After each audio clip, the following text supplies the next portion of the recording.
નમસ્કાર વિદ્યાર્થી મિત્રો, ગયા લેક્ચરમાં આપણે સ્વાધ્યાય 8.1ના કેટલાક એક્ઝામ્પલ જોઈ ગયા.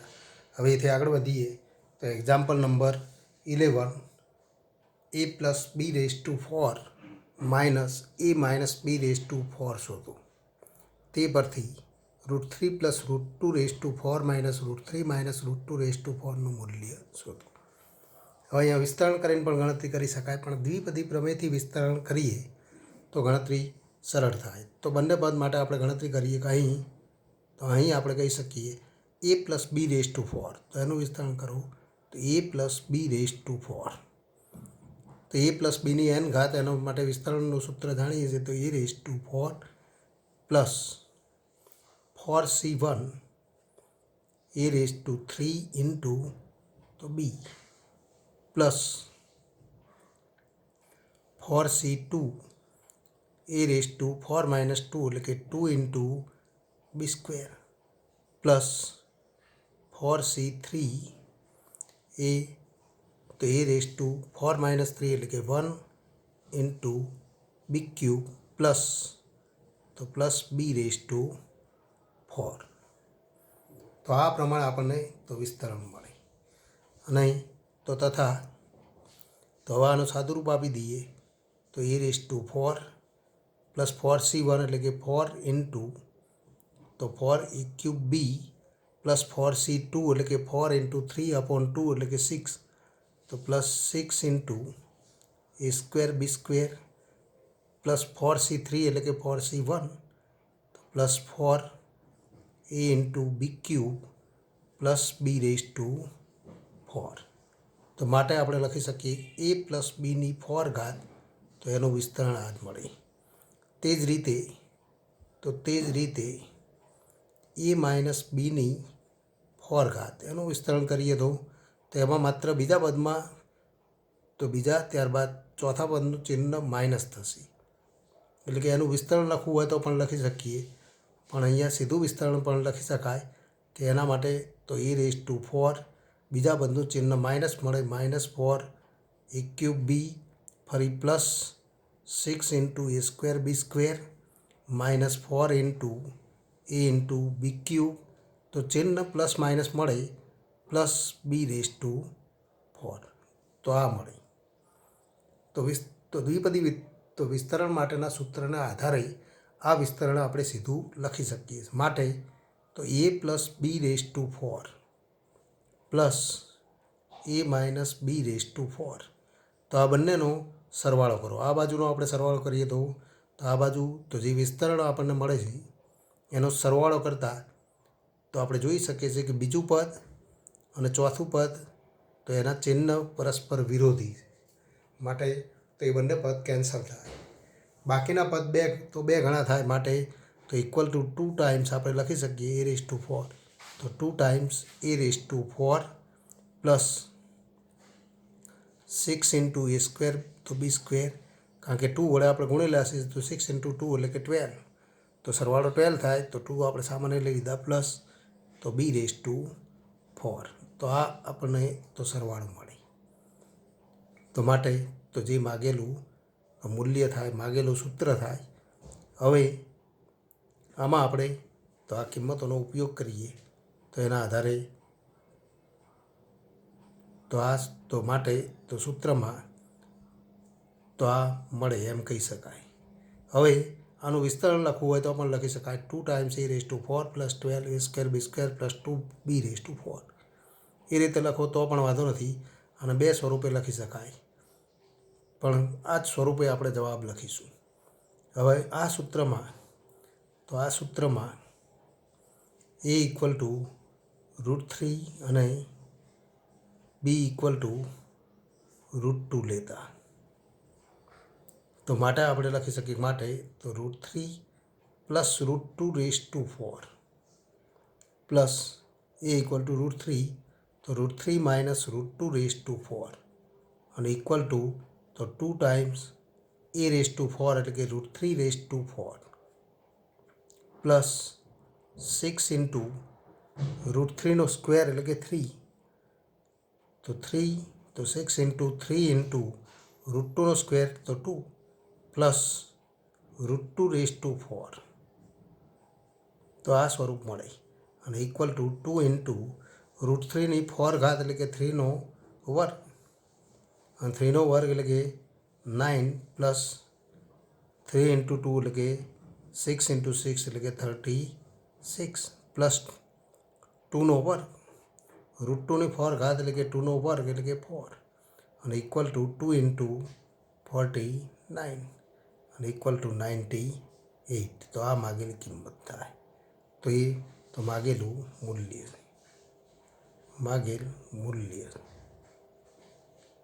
તો જે મૂલ્ય આપણે મેળવવાનું છે તો આ સૂત્ર ઉપરથી આપણે મેળવી શકીએ. હવે એથી આગળ વધીએ તો એક્ઝામ્પલ નંબર 13મા નંબરનો એક્ઝામ્પલ આપણે જોઈએ. બતાવો કે ધન પૂર્ણાંક n માટે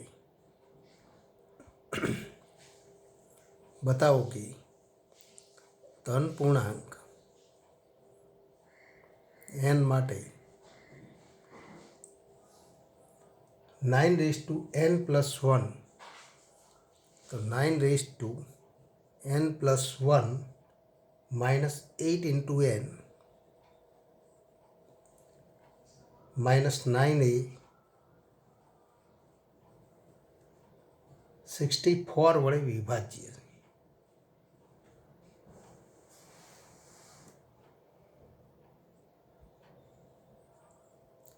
તો આન્સર આની ગણતરી પણ આપણે બે રીતે કરી શકીએ. એક ગાણિતિક અનુમાનના સિદ્ધાંતથી પણ એની સાબિતી મળે, પણ આપણે પરીક્ષામાં આપેલું છે કે દ્વિપદી પ્રમેયની મદદથી સાબિત કરો. તો દ્વિપદી પ્રમેયની રીતે કેવી રીતે સાબિતી આપી શકાય? ગાણિતિક અનુમાનના સિદ્ધાંતમાં આ વિધાનને Pn તરીકે લઈ લો. આવા દાખલાઓ આપણે ગાણિતિક અનુમાનના સિદ્ધાંતમાં તો જોઈ ગયા. હવે તો દ્વિપદી પ્રમેયની રીતે આપણે ગણતરી કરવી હોય ત્યારે આપેલા પદને આપણે ધ્યાનથી જોવાનું કે 9n+1 minus 8n minus 9 એ 64 વડે વિભાજ્ય. એનો અર્થ કે 64 એનો એક અવયવ માટે 9n+1 minus 8n minus 9 equal to 64 into કે, જ્યાં તો કે કોઈ તો ધન પૂર્ણાંક છે એમ આપણે સાબિત કરવું પડે. તો એ સાબિત કરવા માટે તો 9n+1 તો એનો આપણે ઉપયોગ કરીશું.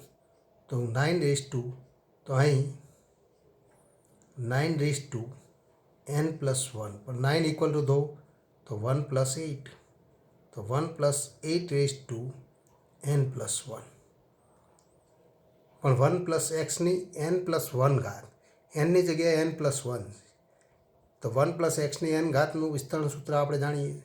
તો 1 + xની n+1 માટે આપણે વિસ્તરણ સૂત્ર લખી શકીએ. તો ઇક્વલ ટુ આપણે લખી શકીએ 1 + n+1c1 ઇન્ટુ 8 પ્લસ n+1c2 8નો વર્ગ પ્લસ n+1c3 8નો cube plus up to plus n તો 8n+1 આવું આપણે લખી શકીએ. તો આ એનું વિસ્તરણ થાય અને આ વિસ્તરણ થાય તો આપણે લખી શકીએ કે તો ફરી એનું સાદુરૂપ આપો તો માટે આપણે લખી શકીએ કે 9n+1 અને ઇક્વલ ટુ 1 + n+1c1 એટલે કે n+1 ઇન્ટુ 8. હવે એનું વિસ્તરણ કરીએ તો 1 + 8n+8 પ્લસ બાકીના પદ એમ નામ રાખીશું n+1c2 8નો સ્ક્વેર પ્લસ n+1c3 8નો ક્યુબ પ્લસ અપ ટુ 8 તો પ્લસ 8n+1 આ સ્વરૂપે આપણે લખી શકીએ. પણ એ પૈકી તો 8+1 એટલે કે 9 આ ત્રણ પદને તો આપણે આ બાજુ લાવી દઈએ તો માટે તો 9n+1 માઇનસ 8 ઇન્ટુ n અહીંયા +9 છે, આના આ બાજુ લઈએ તો -9. તો એવું પદ આપણે મેળવવાનું. તો ઇક્વલ ટુ આપણે લખી શકીએ n+1c2 8નો સ્ક્વેર પ્લસ n+1c3 8નો cube plus up to plus 8n+1 અને ઇક્વલ ટુ, તો આમાંથી આપણે જોઈ શકીએ છીએ કે 8ની ન્યૂનતમ ઘાત તો 2, દરેક પદમાં એની 2 અથવા 2થી મોટી ઘાત છે, માટે 8નો સ્ક્વેર સામાન્ય મળે, તો 8નો વર્ગ સામાન્ય લેતા તો n+1c2 plus n+1c3 into 8 plus up to 8n+1માંથી 2 બાદ કરો તો n-1. આને આપણે k વડે દર્શાવીએ તો ઇક્વલ ટુ, તો 8નો સ્ક્વેર એટલે કે 64 ઇન્ટુ k, જ્યાં k equal to n+1c2 plus n+1c3 plus up two 8n-1, અને આ ઘટક તો હોવાથી આપણે કહી શકીએ કે તો k બિલોંગ્સ ટુ n. કોઈક પૂર્ણાંક મળે, કોઈક ધન પૂર્ણાંક મળે, અને માટે આપણે લખી શકીએ માટે તો 9n+1 minus 8n-9 equal to 64 into k, અને માટે તો 9n+1, જ્યાં તો k બિલોંગ્સ ટુ n, માટે 9n+1 માઇનસ 8n-9 એ 64 વડે વિભાજ્ય, જે માગેલું પરિણામ, જે આપણે સાબિત કરવાનું, તો એ માગેલું પરિણામ. હજુ પણ તો એક્ઝામ્પલ નંબર 14 પણ જોઈ લઈએ કે જે સરળ પણ થોડું આપણે ધ્યાનમાં રાખવું પડે એવા સ્વરૂપનો એક્ઝામ્પલ. સાબિત કરો કે sigma r running from 0 to n 3r into NCR અને ઇક્વલ ટુ તો 4n. બે રીતે સાબિતી આપી શકાય. આનું તો વિસ્તરણ લખીને ગણતરી કરો તો પણ વાંધો નથી, અહીંથી પણ તો સાબિતી આપી શકાય. તો આન્સર તો અહીં આપણે કહી શકીએ કે અહીં 4n અને ઇક્વલ ટુ તો 1 + 3n, અને તો 1 + xની n ઘાત એનું વિસ્તરણ સૂત્ર આપણે જાણીએ છીએ, તો ઇક્વલ ટુ તો આપણે લખી શકીએ અહીંયા આપણે અહીંથી શરૂઆત કરીએ કે તો 1 + 3nc1 ઇન્ટુ તો 3 પ્લસ nc2 ઇન્ટુ તો 3નો સ્ક્વેર પ્લસ nc3 ઇન્ટુ 3નો ક્યુબ પ્લસ અપ ટુ તો 3n, અને આપણે nc0 પણ લખી શકીએ 3/0. તો આને આપણે આ પ્રમાણે લખી શકીએ કે nc0 3/0. આ સ્વરૂપે લખો તો કોઈ વાંધો નથી, nc0 3/0, અને માટે આપણે લખી શકીએ ઇક્વલ ટુ, તો આને સિગ્મા સંકેતમાં દર્શાવો 3ની તો 0 ઘાતથી આરની કિંમત 0થી શરૂઆત કરીએ તો દરેક પદ આપણને એ સ્વરૂપે મળે છે, માટે આપણે લખી શકીએ sigma r running from 0 to તો 0થી તો NCN તો 3n ઇન્ટુ NCN, તો r running from 0 to n 3 તો r ઇન્ટુ NCR. NCR માટે આપણે સંકેત બદલી દઈએ તો sigma r running from 0 to n 3r into NCR તો ઇક્વલ ટુ તો 4n. તો એ પરિણામ સાબિત થાય. તો માટે તો sigma r running from 0 to n 3r into NCR અને ઇક્વલ ટુ તો 4n સાબિત થાય.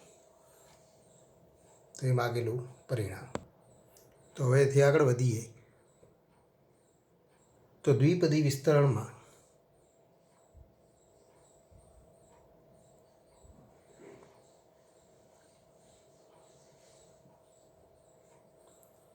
વ્યાપક અને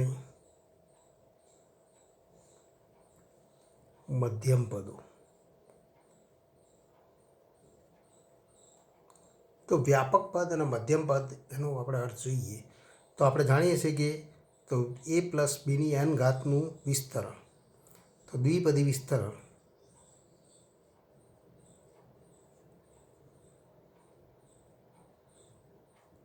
a પ્લસ બીની n ઘાત, તો એના માટેનું સૂત્ર આપણે જાણીએ છીએ કહીશું. તો એનું સૂત્ર કયા સ્વરૂપમાંથી? તો NC0 a રેસ ટુ તો n b raise to 0 plus NC1 a raise to n minus 1 into b raise to 1 plus NC2 a raise to n minus 2 into b square plus up to તો વ્યાપક સ્વરૂપે લખીએ તો plus NC, તો એથી અંતિમ પદથી આગળનું પદ લખીએ તો NCn minus 1 a raise two તો n માઇનસ 1 એટલે કે 1 into b race to n minus 1 plus NCn a raise two 0 બીની n ઘાત. તો અહીં આપણે જોઈ શકીએ છીએ કે પ્રથમ પદ તો NC0 a raise to n b raise to 0, બીજું પદ તો NC1 તો a raise to n minus 1 b raise to 1 છે. તો વ્યાપકપણે તેનું આરમું પદ કે કેમું પદ કયું થાય? પણ આરમું પદ કે કેમું પદ સ્વરૂપમાં એનું સૂત્ર લખવામાં આવે તો એ યોગ્ય સ્વરૂપ આપણને આપતું નથી, તો માટે એને આપણે યોગ્ય સ્વરૂપમાં લખીશું. તો અહીંયા આપણે જોઈ શકીએ છીએ કે વિસ્તરણમાં બધા પદને આપણે લખીશું કે તો અહીં વિસ્તરણનું પ્રથમ પદ NC0 a raise to n b raise to 0, એ જ રીતે તો વિસ્તરણમાં બીજું પદ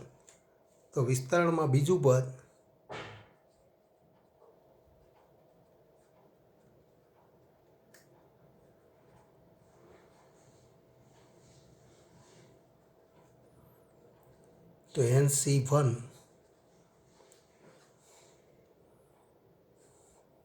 a raise to n minus 1 b raise to 1. આ જ રીતે વિસ્તરણમાં ત્રીજું પદ તો NC2 a raise to n minus 2 b square. આમ તો ચોથું પદ લખીએ તો NC2 a raise to n minus તો NC3 a raise to n minus 3 B cube મળે.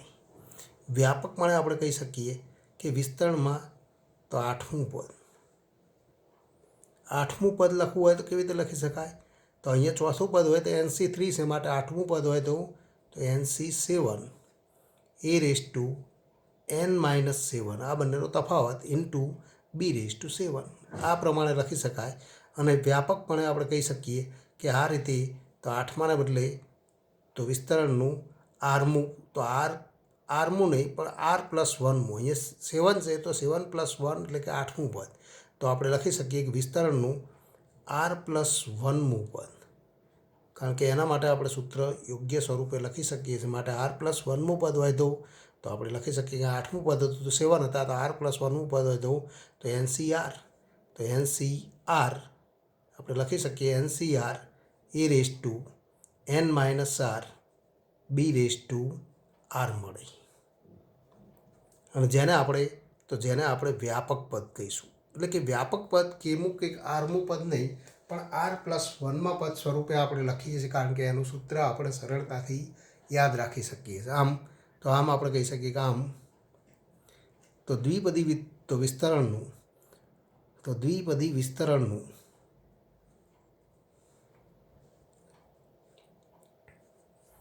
r પ્લસ 1મું પદ, જેને આપણે TR પ્લસ 1 કહીએ, તો ઇક્વલ ટુ તો NCR a raise to n minus r into b raise to r મળે. તો દ્વિપદી વિસ્તરણનું r પ્લસ 1મું પદ મળે, જેને આપણે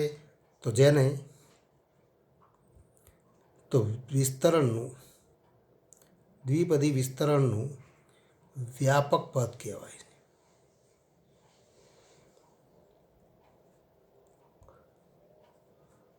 તો આ સૂત્ર આપણે તો યાદ રાખવાનું કે વિસ્તરણનું r+1મું પદ, તો આ સૂત્રથી મળી.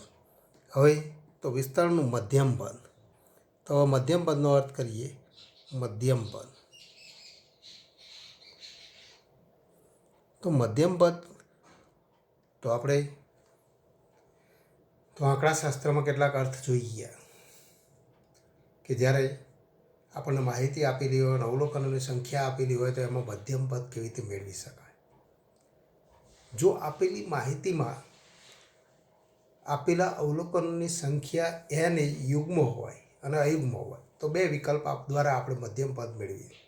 કે જ્યારે અયુગ્મ પદોની સંખ્યા અયુગ્મ હોય ત્યારે મધ્યમ પદ એ મધ્યમાં રહેલું પદ મળે. ઉદાહરણ તરીકે આપણે લઈએ કે 5 પદ આપણને આપેલા હોય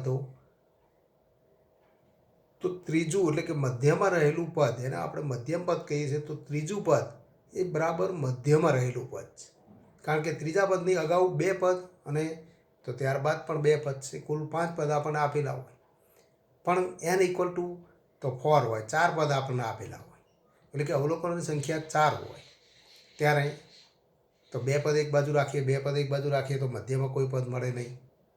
ત્યારે મધ્યમાં તો કોઈ પદ ન મળે ત્યારે મધ્યમાં રહેલા 2 પદ એ બંને પદને આપણે મધ્યમ પદ તરીકે લખી શકીએ અને એ બંનેને મધ્યમ પદ તરીકે લઈશું. એમ અહીંયા વિસ્તરણમાં પણ તો દ્વિપદી વિસ્તરણમાં પણ કુલ પદોની સંખ્યા n+1 છે. a+bની n ઘાતના વિસ્તરણમાં કુલ પદોની સંખ્યા n+1 છે. nની કિંમતને અનુરૂપ તો વિસ્તરણમાં કુલ તો યુગ્મ પદો મળે કે અયુગ્મ તો એના આધારે આપણે મધ્યમ પદ મેળવીશું. તો મધ્યમ પદ અહીંયા ક્યારેક 1 અને ક્યારેક 2 મળે. તો a+bની n ઘાતના વિસ્તરણમાં તો જો n યુગ્મ હોય તો નંબર 1 તો આપણે કહી શકીએ જો n યુગ્મ હોય તો a+bની n ઘાતના વિસ્તરણમાં મળતા પદોની સંખ્યા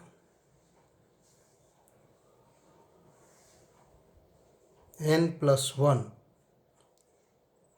જે અયુગ્મ સંખ્યા મળે. કારણ કે n યુગ્મ છે અને અયુગ્મ સંખ્યા મળે તો મધ્યમાં રહેલું પદ એ આપણે સીધું મેળવી શકીએ, કારણ કે n+1 છે તો એમાં 1 ઉમેરવાનો પણ 2 કરો. તો તેથી મધ્યમ પદ n+1+1/2 તો એટલામું પદ થાય. તો મધ્યમ પદ એ n+1+1/2 એટલે કે તો આપણે લખી શકીએ મધ્યમ પદ એ n+2/2 એટલે કે તો n/2 તો આપણે આ પ્રમાણે પણ લખી શકીએ n/2+1, કારણ કે n યુગ્મ છે તો n/2+1મું પદ મધ્યમ પદ થાય.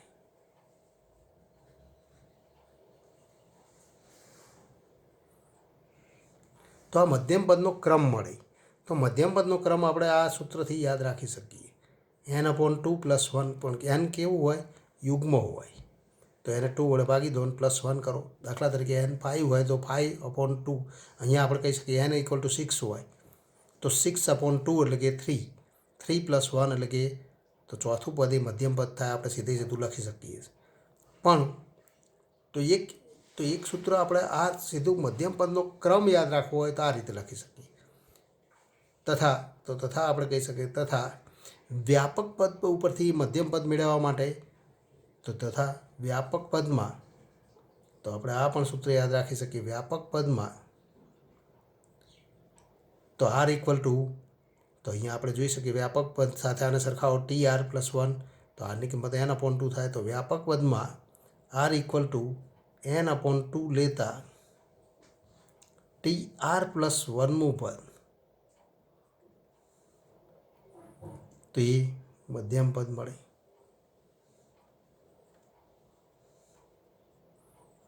તો બીજા સૂત્ર સ્વરૂપે તો આ રીતે પણ આપણે યાદ રાખી શકીએ કે વ્યાપક પદમાં આરની કઈ કિંમત લેવી પડે, એન યુગ્મ હોય તો r equal to n upon 2 લો તો મધ્યમ પદ આપણને મળી જાય. પણ મધ્યમ પદનો ક્રમ કયો થાય?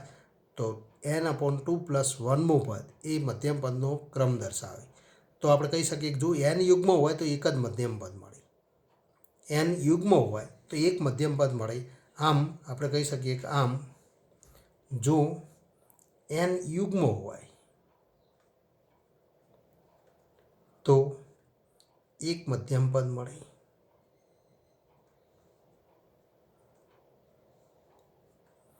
પણ નંબર 2, જો એન અયુગ્મ હોય, હવે એન અયુગ્મ હોય તો એ પ્લસ બીની એન ઘાત ના વિસ્તરણમાં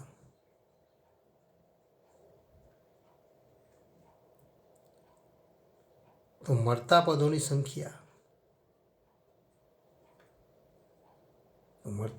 સંખ્યા તો એન પ્લસ 1 જે યુગ્મ થાય.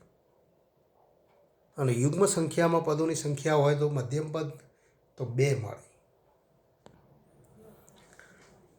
અને માટે આપણે લખી શકીએ માટે તો પદોની સંખ્યા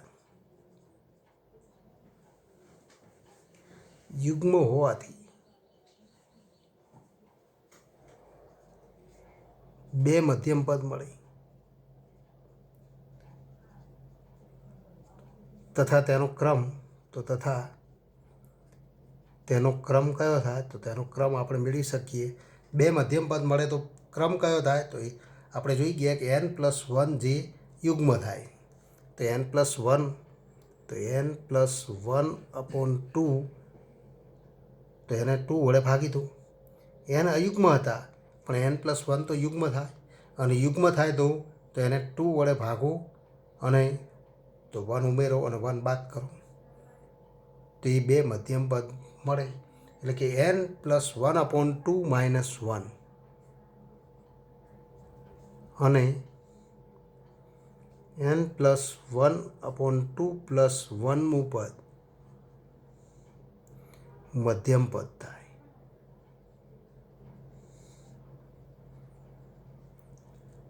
તો એના માટે તો એને સાદુરૂપ આપીને આપણે ગણતરી કરીએ તો સીધી પણ ગણતરી કરી શકાય. n પ્લસ 1 અપોન 2 માઇનસ 1 એટલે કે n પ્લસ 1 માઇનસ 2 એટલે કે તો માટે તો મધ્યમ પદ થાય. એટલે કે આપણે લખી શકીએ એટલે કે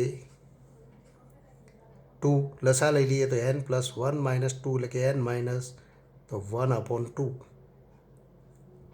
અને તો ફરી અહીંયા આપણે લખી શકીએ 2 તો n પ્લસ તો 3 અપોન 2 મું પદ મધ્યમ પદ થાય. તો આ 2 મધ્યમ પદ થાય એમ આપણે કહી શકીએ. તો અહીંયા આપણે કહી શકીએ કે મધ્યમ પદ 2 મળે એનો ક્રમ n પ્લસ 1 અપોન 2મું પદ, કારણ કે આરની કિંમત આપણે લખી દીધી છે પણ તો અહીંયા આપણે લખી શકીએ n પ્લસ 1 અપોન 2 અને n પ્લસ 1 અપોન 2 પ્લસ 1મું પદ મધ્યમ પદ થાય. તો આને આપણે લખી શકીએ n પ્લસ 1 અપોન 2 અને n પ્લસ 3 અપોન 2મું પદ મધ્યમ પદ થાય. તો આ 2 ક્રમ આપણને મળે. તથા આપણે કહી શકીએ કે તો વ્યાપક પદમાં આરની કઈ કિંમત લેતા તો આ મધ્યમ પદ મળે. તો r equal to n minus 1 upon 2 અને તો આરની કિંમત n માઇનસ 1 અપોન 2, n અયુગ્મ હોય તો n માઇનસ 1 અપોન તો 2 કરો અને r equal to n plus 1 upon 2 લેતા તો મધ્યમ પદ તો મળે. એમ આપણે કહી શકીએ કે tr પ્લસ 1 એ મધ્યમ પદ થાય. અને એમાં પણ તો tr પ્લસ 1 કરીએ તો આમાં 1 ઉમેરીએ તો n પ્લસ 1 અપોન 2મું પદ મળશે અને આમાં 1 ઉમેરીએ તો n પ્લસ 3 અપોન 2મું પદ મળશે. તો અહીંયા આપણે ધ્યાનમાં રાખીશું કે તો આ 2 ક્રમ આપણે યાદ રાખવાના છે કે n યુગ્મ હોય તો n અપોન 2 પ્લસ 1 અને n અયુગ્મ હોય તો એમાં 1 ઉમેરી દો n પ્લસ 1 અપોન 2 અને n પ્લસ 1 અપોન 2 પ્લસ 1મું પદ. તો આ 2 ક્રમ આપણે ધ્યાનમાં રાખીશું. તો આ 2 ક્રમ આપણે યાદ રાખવાના છે કે તો કયા ક્રમનું પદ મધ્યમ પદ થાય. તો આ બંને ક્રમ આપણે યાદ રાખી અને મધ્યમ પદ મેળવી શકીએ. ત્રીજો ગુણધર્મ પણ મહત્ત્વનો છે કે જ્યારે બે વ્યસ્ત ઘટકો એટલે કે એક્સ પ્લસ તો 1/x તો એક્સ પ્લસ 1/x જેવા પદની યુગ્મ ઘાત હોય એટલે કે 2n ઘાત હોય, જ્યાં તો 2n યુગ્મ છે, જ્યાં x is not equal to 0. 2n તો યુગ્મ થાય જ અને માટે x is not equal to 0 હોય ના, તો આવા તો પદના વિસ્તરણમાં આપણે કહી શકીએ મધ્યમ પદ એ અચળ પદ થાય. તો આવા પદના વિસ્તરણમાં તો 2n યુગ્મ હોવાથી મધ્યમ પદ, જો મધ્યમ પદ આપણે મેળવીએ તો મધ્યમ પદ તો એ કેટલામું પદ થાય? તો આપણે જોઈ ગયા કે n/2 + 1મું પદ, કારણ કે n યુગ્મ હોય તો n/2 તો 2n/2 તો 2n/2 + 1 એટલે કે તો આપણે લખી શકીએ n+1મું પદ એ મધ્યમ પદ થાય. તથા તો એ મધ્યમ પદ થાય તથા તો આપણે કહી શકીએ તથા x અને 1/x એક બંનેના તો વ્યસ્ત ઘટકો છે, માટે તો tn+1 તો તથા tn+1મું પદ કયું થાય? તો ઇક્વલ ટુ તો આપણે જોઈ ગયા કે આરની કિંમત n લઈએ તો 2ncn x⁴n × 1/x⁴n અને ઇક્વલ ટુ 2ncn મળે. તો આપણે જોઈ શકીએ છીએ જ્યાં તો અહીં આપણે કહી શકીએ કે તો મધ્યમ પદમાં એક્સવાળું એટલે કે અહીંયા તો સ્વતંત્ર ચલ એટલે કે તો અહીંયા તો પદમાં સ્વતંત્ર ચલ એક્સ અથવા સ્વતંત્ર પદ કહી શકીએ. પદ એ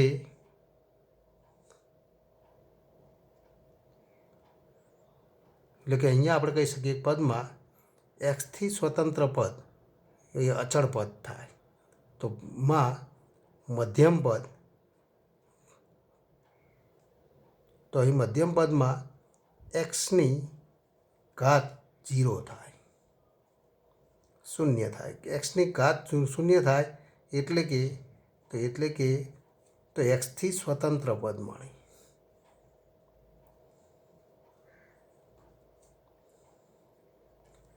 એટલે કે એ અચળ પદ થાય,